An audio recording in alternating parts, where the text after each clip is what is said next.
Hello, welcome back to Garibaldi Red. Sorry for those of you who were with us a minute ago.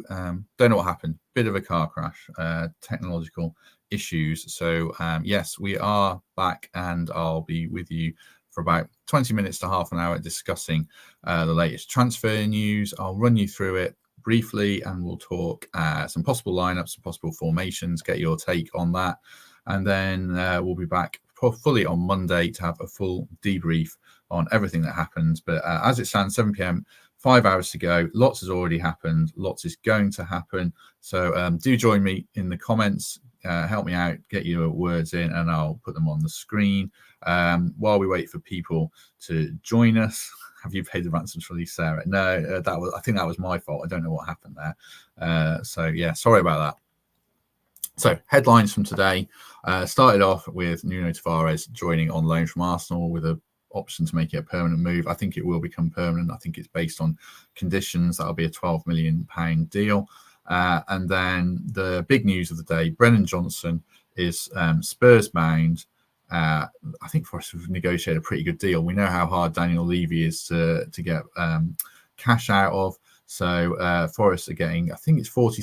I heard 44 million, but then it's also widely reported at 47.5 million with a 10% sell-on fee, which I think is a pretty good deal. We sat in our live show over the summer and said 50 million was kind of the baseline fee, but I think the market's probably a bit deflated in the Premier League. So to get 47.5 million is probably a good deal. It is a shame he's gone. Do drop your comments in on Brennan if you think it's a choice between keep Brennan or have Sangare and a few other signings. I imagine more people would probably go for the Brennan deal, but we'll see how it develops in the comments. But it does, as we say, allow Forest sign Sangare from PSV Eindhoven for around 30 million, which I do think is the kind of groundbreaking signing that should take Forest to the next level within the Premier League. Fantastic business. He was the biggest target a year ago. Couldn't get him. He was linked. I remember Leicester were trying to sign him when they were finishing 5th in the Premier League to try and get them into being a Champions League club. So top class signing. I'm surprised no one's gone in for him. I'm surprised Fulham didn't go in for him when they were going to sell Polina, although that deal's fallen through because they couldn't get a replacement. So I think Forest done great business, and we'll probably be lucky if we have him for 2 or 3 years, because I think he transformed the way we can play. We spent all summer saying we want Forest to play a flat back 4. So I think this is the player that lets us do that. Let's take a couple of comments. A win-win for everyone, hopefully. I think that's a good point. It's a shame that we have to sell Brennan, but I think it's probably a good deal for him in the sense that he's going to Spurs. I didn't want him to go to Chelsea. I didn't think he'd have got a kick. Brentford was a good fit for him tactically, but I just don't think it's the right club. I mean, it's a sideways move at best, isn't it? But going to Spurs, I've been really impressed with Postecoglou, the way he's come in. He's made Brennan his key target, and I think he's going to get games in that kind of Kulusevski position out on the right. So a good deal for Brennan, a good deal for us. Sangare, as Kieran says here, they can pass the ball, get stuck in. I'll come on to Dominguez as well, who we've got in a swap deal with Remo Freuler, which I think is great business. I haven't seen much of Dominguez, so we can't judge it too much, but he's very tenacious. He'll put a foot in. He's got 2 decent feet. You can definitely pass it, especially on his right foot. Not a bad shot on him. He's not going to be a goal scorer, but I think he elevates us. I think he's got the qualities of Ryan Yates, but he looks like he could be better on the ball. He should be better on the ball. He's got 11 Argentina caps. So I think that helps us. Sangare is obviously absolutely dominant in midfield. So I think with those as a 2, then it should let us play a flat back 4. I'd be surprised if we don't play a flat back 4 in some of these home games now. I still think 3 is a good option. And we'll come on to formations otherwise. But like I say, Remo Freuler goes to Bologna in a straight swap deal after a year at the club. A better player in Serie A than in the Premier League, so good luck to him. Callum Hudson-Odoi joins from Chelsea. He had a year left on his deal, so I think we've got him at a good price of around 5 million, although they wanted 8 million, so I'm not sure what it eventually settled down to, but Steve Cooper loves a reclamation project. He's worked with Hudson Odoi before, knows him well. Before he had an injury, he's one of the best young players in the Premier League. He's got England caps. Rough year in Leverkusen, but I wouldn't read too much into that. Different league, different culture. A top young talent. Lacking goals is a problem, I think. Lacking goals and assists and production is something where he's fallen short, and that's something he's going to have to add to his game. Brennan was a more rounded finisher and a more rounded crosser than we've seen from Elanga so far, and I think from Hudson Odoi. So that is the only thing that really concerns me, is where the goals are necessarily going to come from. But also addressing that, Divock Origi should be coming in on loan from Milan, I think it is, and that's with a view to permanent move. And I think that's a really good signing. He's made this career as being a specialist sub, really, in a way. So, he didn't start many games for Liverpool, but he had a track record of getting good goals, good contributions off the bench. So I think that will elevate us as a squad, hopefully. So we'll see how he settles in. I assume that means the Batshuayi deal is dead. He would have been a decent alternative as well. So we'll see how that pans out. Jonathan Panzo has gone. I should mention that. He's gone on loan to Cardiff. Excuse me. So I don't think we'll see him play for the Reds. He needed to be in the 25-man squad, which won't happen. There's a mention here of Chalabar. I think there was a late bid for him. Excuse me, I thought I bought a drink of water, but I clearly haven't. For 25 million, his deal at Bayern Munich collapsed. So we'll keep an eye on that. I don't think that's going to happen because we've signed Murillo. I wouldn't be surprised if Scott McKenna left. I know he's been linked with Celtic. That could be a late deal. Excuse me, I'm not used to doing all the talking on the podcast. I normally leave that to Darren Fletcher and others. But are they going to have to get Murillo games, aren't they, at some point? So I think he's going to be the third choice defender. They don't have to rush him in. They can bed him in, certainly. As Peter says, he mentions about Hwang going on loan to Norwich. That looks like it's happening. So that would be a good deal. Get him off the books. Another one who I don't think is Premier League quality. And we don't really need him when we've got Awoniyi, Origi and Chris Wood. I know Chris Wood's much maligned, but I thought he did well against Burnley, as I said on the podcast the other day, and he looks much fitter and sharper. So the basic theme of all this is we have much more depth in the squad, which is exactly what we need to climb the table. I know people expect us to, batter Burnley and batter Sheffield United, but if you remember, our team is basically the one that finished 16th in the Premier League and just about stayed up. And we didn't have Felipe at the start of the season. We didn't have Lodi. We didn't have Henderson or Navas. It remains to be seen if Turner is an upgrade on them. Ola Aina's done fine, but Felipe's left a big hole. Niakate's left a big hole. So Brennan didn't have a big pre-season, so I don't think we were ever going to win those games handsomely. I'm pleased we certainly beat Sheffield United, and we've put in a performance against Arsenal, and Man United gives a bit of a foundation. Let's look at some lineups then of how we could line up going forwards. Vlachodimos in goal. I've put him in. I wish I put Turner in because I might be butchering that pronunciation, but I think in the long run, he'll be looking to be number one. It's probably Turner's shirt to lose initially, but as we go forward, I think he will probably end up being the number one. I don't know much about him, so we'll have to see how he develops. Back four, in this instance of Montiel, Felipe, Niakate, and Tavares. I think this is probably going to be Felipe's last season with us. His knee's not in a good way. He doesn't train anyway. And even when he is playing games, he didn't really train last season. He was just playing game to game. So if we can get 25, 30 games out of him and let him mentor Murillo going into next season, then I think that's big. One of the things that Brighton do so well, as we've said before, is they sign the player for the next season rather than the current season. Murillo's only played 27 senior games. So let's bed him in, let him play his matches this season when it suits, but don't expect him to start every match. We've also obviously got Bolly, Wall and McKenna as it stands, but I wouldn't be surprised if McKenna left. I've put Tavares left back in here. His strength is, as Todd says here, he can't defend. I don't know if he can't defend, but his strength is going forwards. And he's been signed as a wing back, I imagine, which makes me wonder what if we're still going to end up playing a back three. You've got an option for that, and I do think it can work. But this formation does allow us to play those two holders. I've put Sangare and Santos here. I did this before we signed Dominguez, but Santos could be Dominguez. Obviously, Santos is going to get games because he signed from Chelsea. They're going to send him here expecting minutes. But there's other midfielders obviously in there. Danilo, Mangala, as Gary says.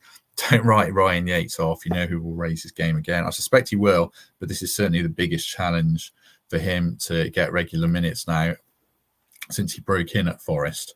That's the challenge that exists for Joe Worrell as well now, as the last of the kind of academy players at the moment that are competing. And then that leaves this much vaunted four that we'd all love to see. Hudson Odoi now, not Brennan, sadly, but we discussed Hudson Odoi could be a good signing. Gibbs White in behind Awoniyi, Elanga out on the left with Taiwo up front, with Origi and Wood as the backup options. Where do people think that team would finish in the Premier League? Just drop a number in. I'll just be curious to see what you realistically think this squad now could finish in the Premier League. I predicted 15th at the start of the season. I do think it could finish a bit higher now, but I'm not getting carried away and predicting Europe or anything like that. Let's put some numbers up. Good response. Mid-table says John, 11th. Quite a few 12s. 10th. 12th. Top 10 says Mark. I don't know about top 10 just yet. I think if you look at teams that are finishing currently in the top 10, they probably have a bit more quality than us, like Aston Villa, Brighton, teams like that. But I think I wouldn't be worried about us getting relegated with this squad. Certainly, you look at the promoted trio: Wolves, Everton, Fulham. I think we could be better than them now, and maybe Palace. Now they've lost Sahar, they don't really have goals in them. Tim says 8th. That's a good Greg prediction. I wouldn't go that high personally, but I think we can certainly finish higher than we are. Let's discuss another alternative that we have. This one is the 4-3-3, which I think is a good option as well. Obviously, we had good success with 4-3-3 for quite a while last season. So here's a possibility. Put Turner in goal in this one, but obviously it could be Vlachodimos. Montiel right back, because there's that possibility that Aurier is going to move on to Saudi Arabia. There's definitely interest there. And their window, I think, closes in another 19 days, which is ridiculous. So hopefully they don't swoop for any of our more prominent players. But Montiel right back. And we probably have Nico Williams as a deputy. Felipe Niakate, and I put Ola Aina in there as a more natural defender than Tavares. Aina's done nothing wrong. Romano reports we are after the centre-back from Norwich. Interesting, but I think he's be more of a long-term project backing us up. Midfield three, Sangare, Dominguez, Danilo, which I think is a good option. You could also put Santos in there, Mangala or Yates. We don't want to forget about Danilo, obviously, such a big prospect. Gary asks if he's done his knee. He's done his hamstring, Gary. So I think he's going to be out for a few weeks. Not sure how long, but obviously we've got an international break coming up, which doesn't hurt at all. Give a couple of weeks for these players to bed in, get to know their new teammates, Dominguez, Murillo, Montiel. It's good for Montiel as well. He doesn't speak a word of English. I didn't realize how bad his English was, but he hasn't got a word. So hopefully Dominguez can help him out there. That would certainly be beneficial. And then a front three, I've put Elanga in. Could be Gibbs White. Could be Hudson Odoi. Excuse me. Gibbs White and Awoniyi. The attack's still going to be built around Morgan Gibbs White. That's not going to change, and he does need to step up as well. I think you can drop that in the comments as well if people would weigh in with opinion. Do we need to see more goals from Morgan now? I think it was 5 goals and 8 assists last season, which is very solid. But now we might need a little bit more from him in terms of output without Brennan in the team. Brennan got 8 goals last season, so someone's going to have to step up and get those. And looking at our midfield, Danilo could do it. Ryan Yates could get a few. It just depends when they fit in. As David says, Dominguez will be a great fit. I don't know if people have seen much video of him. I've watched a little bit, and very tenacious. He was Bologna's captain. He's 25 and got 11 Argentina caps. I think we've done well to get him with a year left on his deal. I think we probably have to give credit to Ross Wilson and George Sirianos for the work they've done. There was a bit of a frenzy, wasn't there, in pre-season, saying, we've got to move. We're not getting anyone in. We're not moving fast enough. And we've seen that a bit of patience has paid off, I think. And we've got some good quality in. David says Gibbs White's been terrible lately. I don't think he's been terrible. I think he's been a little bit slow compared to what he was. But if you look at his actual numbers, they've not been too bad at all. I think the problem is some of his flicks and tricks haven't come off. And sometimes he maybe needs to play it a little bit simpler. But he's certainly maybe just trying a little bit too hard. Who's going to be the captain? That's a good question. I would imagine, let's put a team back up. Felipe, if he's fit, I would think. Ryan Yates is the vice captain, so if Wall isn't on the pitch, it'll be him. If he's not on the pitch, then actually it could be Morgan Gibbs White. I wouldn't be surprised if Cooper turned to him. He's such a big fan of him. He's building a team around him.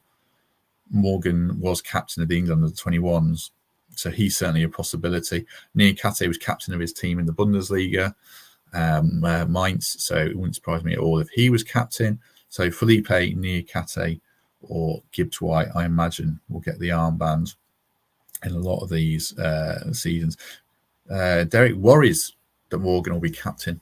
I don't know. He's a leader. We saw that game against Arsenal where he's charging down a clearance and celebrating in front of the crowd, motivating everyone. So yeah, I wouldn't worry too much about that. Let's talk about the other lineup that I've done. Bear with me one sec.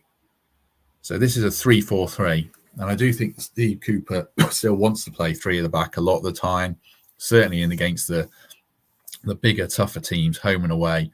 I think we'll see a 3. So Vlachodimos in goal, Felipe, Niakate, and I've put Murillo in here. I don't know if it'll be Murillo straight away. He's quite inexperienced, but he's obviously super talented. He's got all the physical attributes, and he looks like he's technically solid. But the move from Brazil to the Premier League is so difficult. We've seen it with Danilo. He had to come in and out of the team. He had that bright start, terrible game. Was it against Leeds? And where then he came out for a few weeks, and he came back in and finished the season strongly. He started this season a little slowly, and his injury hasn't necessarily come at the worst time. And I think we might see that with Murillo. We saw it with Scarpa. I know people on here are pretty divided about Scarpa. Personally, I thought he started really well and then got found out a bit physically. Fulham and Leeds spring to mind of games where he wasn't really on up to kind of what we need and what a team Cooper wants. So I think, we might see that from Murillo as well. So let's have a bit of patience with him. Going back to that team, I've got Montiel as a wing back. He's going to play a lot of games, I'm sure.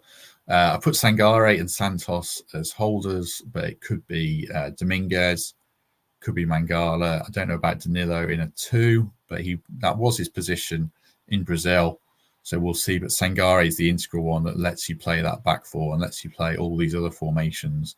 If it had been Wilfred and Ndidi, if it still ends up being Wilfred and Ndidi, the deal hasn't been done yet, then I don't think it does. I think Ndidi's a good squad option, but Sangare is that kind of transformational signing that we didn't really think we'd get.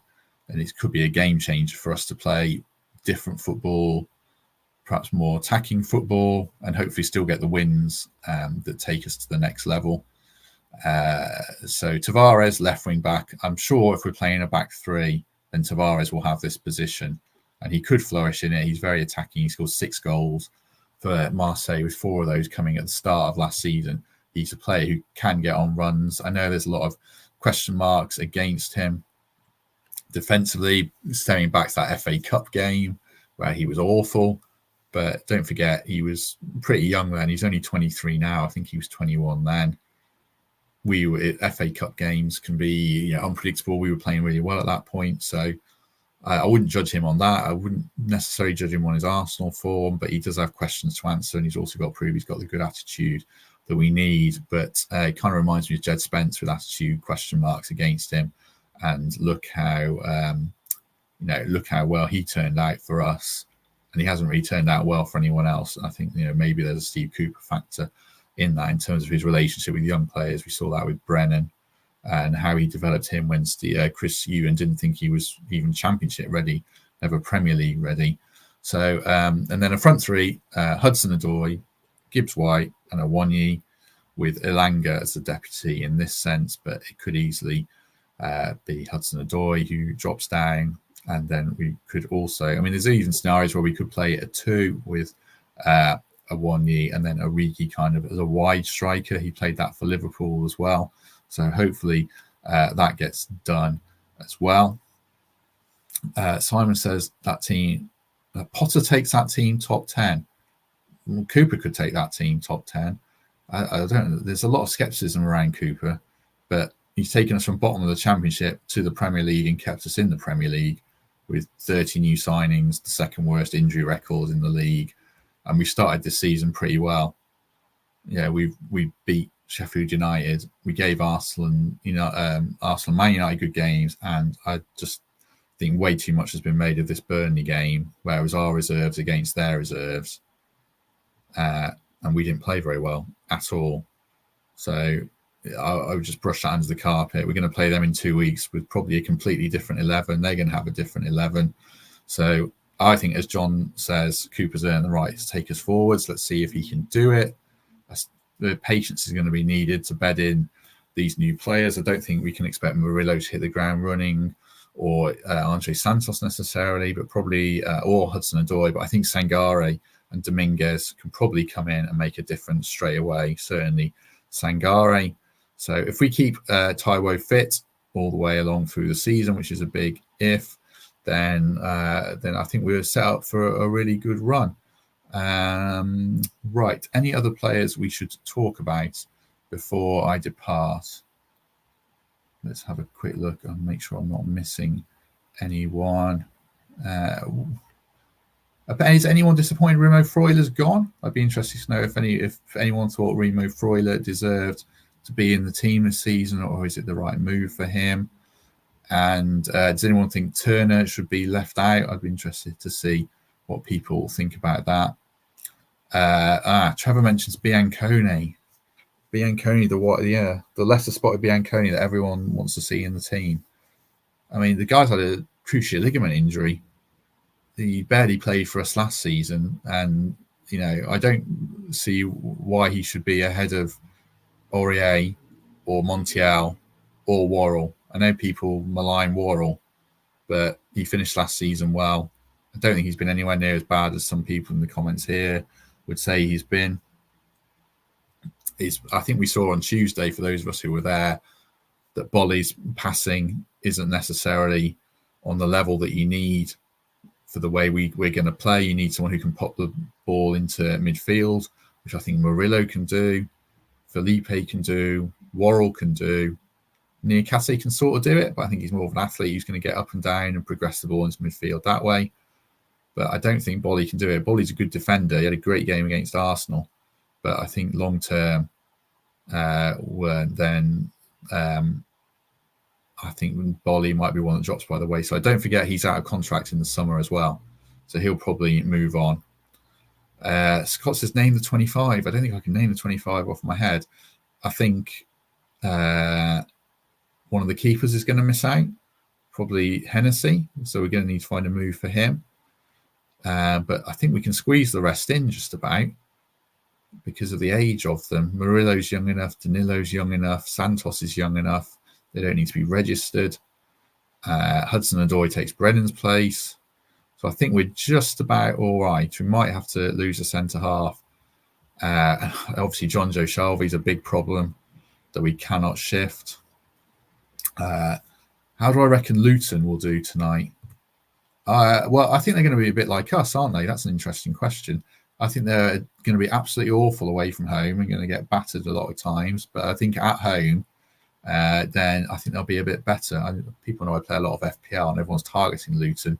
I think that Luton will probably get a few wins at home. Maybe not tonight, but remember we beat West Ham at home in our first game of last season, and it was a bit of a catalyst for things.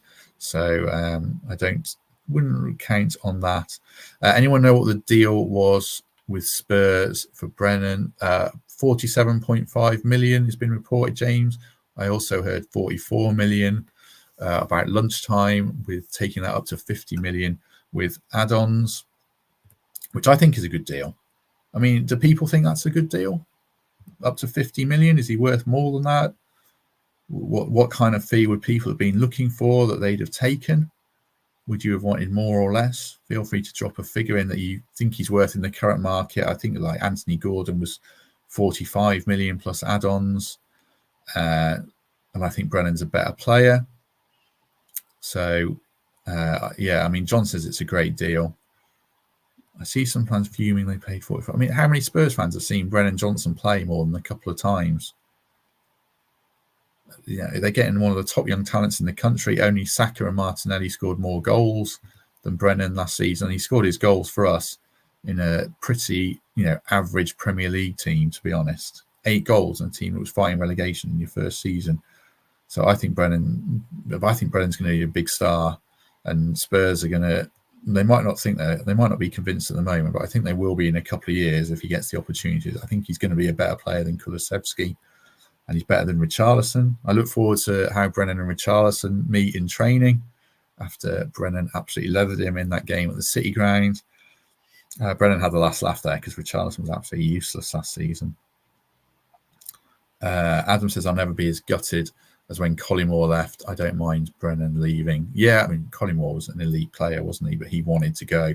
This is a different deal in the sense that Brennan didn't really want to go. He never lobbied for a move, and I think he deserves a lot of credit for how he's conducted himself since the summer, because he knew he was going for a couple of weeks to fulfill this for FFP and allow us to get Sangare and reinvest in the squad. This was the way to do it. So I think it's like we said earlier, I think it's a deal that's worked out quite well. Tim says Iwobi to Fulham for 22 million. Yeah, he's only got a year left on his contract. And Everton have somehow got a taker for Neil Maupay, by the sound of it, going to Brentford.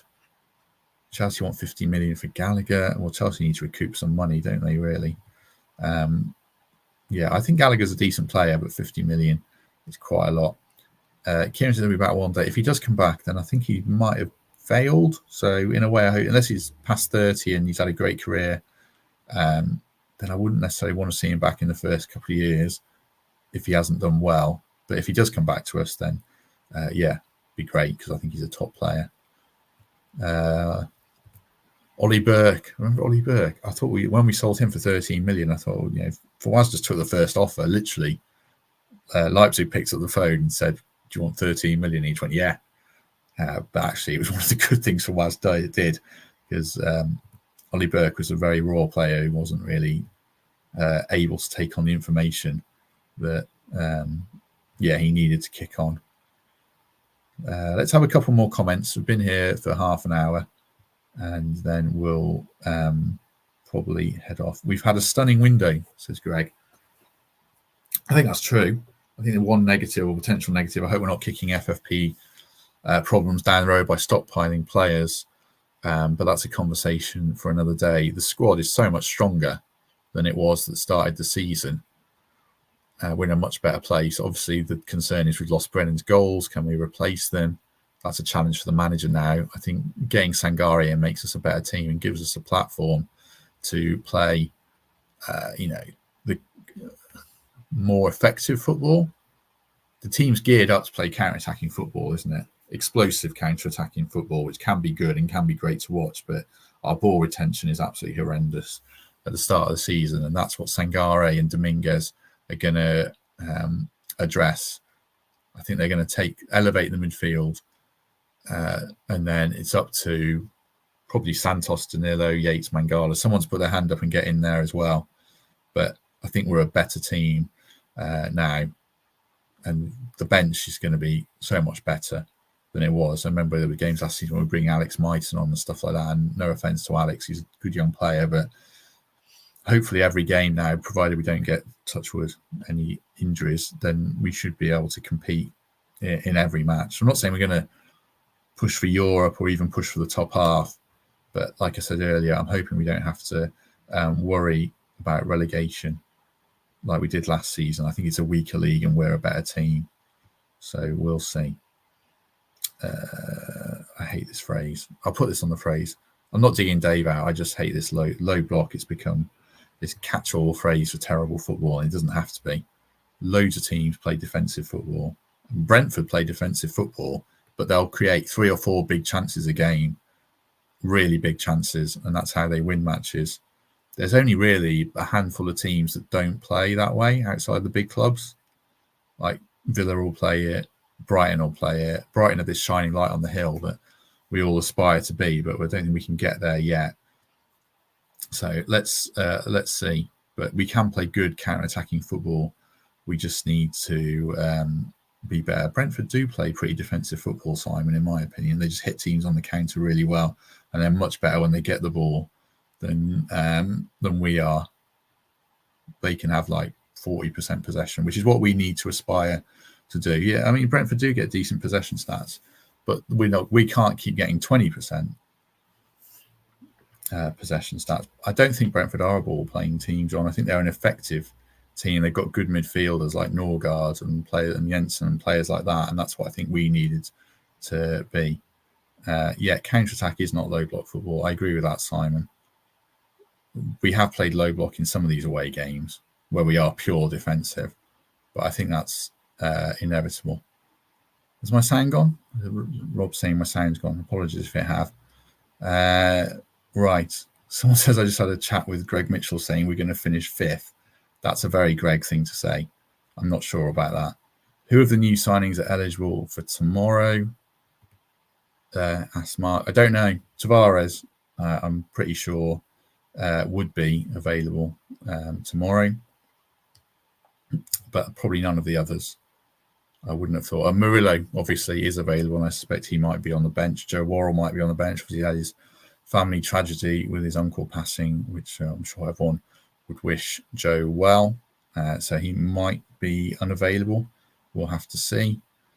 I think Origi is looking like it's going to go through, Dave. We'll wait and see. International clearance from Murillo. Yeah, I've not seen anything to suggest he hasn't had that, Greg. I would think he'll be in the squad, possibly on the bench, or he might be left out. Obviously, Andre Santos can't play because it's against Chelsea, but he'll be pushing for a place. It will be interesting to see what our midfield is tomorrow when you think about it, because Mangala and Danilo are out, Santos is out, and Dominguez, I'll be very surprised if he can play. Stephen asked if Joe's serving a ban. I don't believe he is, because he played it in the cup. He sat it out in the cup. It was a 1-game ban for a professional foul, so he is available. Our midfield. Who's it going to be? Kouyaté and Yates in a 2. So as Greg says, Gibbs White could drop deeper and make it a 3. So it'd be interesting what the lineup is. I think it'll be a back 3 again with those 2 in front and Gibbs White dropping deeper. Worrell is available. Murillo could carry a piano on those shoulders. Yeah, he could. He's absolutely massive. No striker is going to argue with him. I think he's going to be a big signing for us in time. Take a couple more comments before we go. Kieran doesn't rate Kouyaté. I think he's all right. He's not what he was when he was at West Ham. He was a really good player. He's one of their top players, but I think he's a player who can do a job for us for 20 minutes or so.